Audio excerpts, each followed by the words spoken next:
বেসরকারি কারখানায় শ্রমিকদের একাংশের মধ্যে বিবাদ ঘিরে উত্তেজনা। গাড়িতে করে নিয়ে যাওয়ার সময় এক শ্রমিককে ফেলে দেওয়ার অভিযোগ কারখানার নিরাপত্তারক্ষীদের বিরুদ্ধে। এই ঘটনায় শ্রমিকের মৃত্যু। ঘটনার প্রতিবাদে কারখানার সামনে বিক্ষোভ স্থানীয়দের।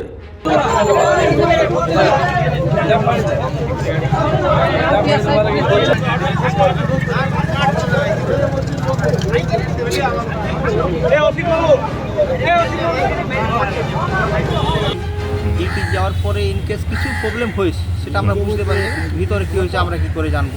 ডিউটি গিয়েছে বাড়ির লোক আমরা। এবারে তারপরে শুনছি সিকিউরিটিতে ধরে নিয়ে গিয়েছে 4 চাকা গাড়ি করে ভিতরে। যারা কাজ করছিল তারা বলছিল যে এরকম ব্যাপার, সিকিউরিটি ধরে নিয়ে গেল। তো ধরে নিয়ে যাওয়ার ফলে হাই রোডে, তারপরে হাই রোডে নিয়ে গেছে। হাই রোডে নিয়ে যাওয়ার পর কী হয়েছে জানি না, জানলা খুলে ওই গেট খুলে ওকে ধাক্কা মেরে বার করে দেয়। উল্টো সাইড থেকে গাড়ি এসে ওকে লরিতে পিছিয়ে দেয়। আমার সামনে আমার ভাই কাজ করতো এখানে, কাজ করে ওকে সিকিউরিটিটা এখানে মেরে রাস্তায় ফেলে দিয়েছে।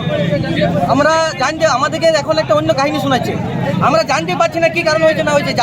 যারা নিয়ে গেছিলো ওদের যতক্ষণ অ্যারেস্ট হয় তাহলে আমরা কারণটাই জানতে পারবো না কী কারণে ওরা কী কারণে জিনিসটা হয়েছে, কী হয়েছে না হয়েছে। ওদের কোনো অ্যারেস্ট নেই, ওরা পালিয়ে গেছে, পুলিশের কোনো হেলদেল নেই, কোনো কিছু নেই। আমরা এখন গেট জাম করতে এসেছি, পুলিশ সেইখানে হাজার হাজার পুলিশকে নিয়ে চলে এসেছে আমাদেরকে শামসালকে প্রোটেকশন দেওয়ার জন্য। আজকে আমার ভাই যে মারা পড়ে আছে আসানসোলে, তার কোনো ব্যাপার নাই। চলে শামসাল থেকে আমরা যখন বেরিয়ে যাই না, তখন ফোন করলে হঠাৎ ফোন করলাম, যা বলছি যে এখান থেকে চুরি কেসে ধরেছে। তো চুরি কেসে ধরেছে তো কিছু তো ফোন থাকবে, পাশাপাশি করেছে হয়তো ওখানে বেড়াবেড়ি করেছে, তাও কিছু হয়তো ডেট হয়ে এখানে হয়ে গেছে, নিয়ে গেছে এখান থেকে পুলিশ নিয়ে গিয়ে নেই, সিকিউরিটি গাড়ি নিয়ে গেছে এখান থেকে।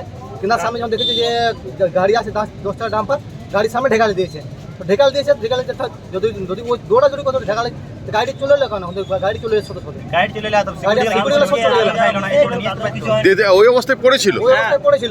জামুরিয়া শিল্প তালুকের ঘটনার পর থেকেই পলাতক নিরাপত্তারক্ষীরা। বিক্ষোভকারীদের অভিযোগ, রবিবার জামুরিয়ার শিল্প তালুকে এক বেসরকারি ইস্পাত কারখানায় শ্রমিকদের একাংশের মধ্যে বিবাদ চলছিল। সেই ঘটনায় এক শ্রমিককে নিরাপত্তারক্ষীরা ধরে পুলিশের কাছে নিয়ে যাচ্ছিল। অভিযোগ, নিয়ে যাওয়ার সময় কেন্দার কাছে লরির ধাক্কায় ওই শ্রমিকের মৃত্যু হয়। মৃতের নাম সারথী মণ্ডল, বয়স 22।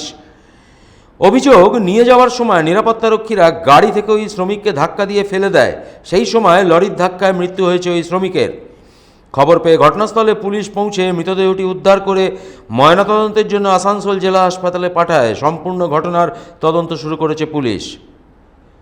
জামুরিয়া থেকে সঞ্জয় যাদবের রিপোর্ট, 99 নিউজ বাংলা।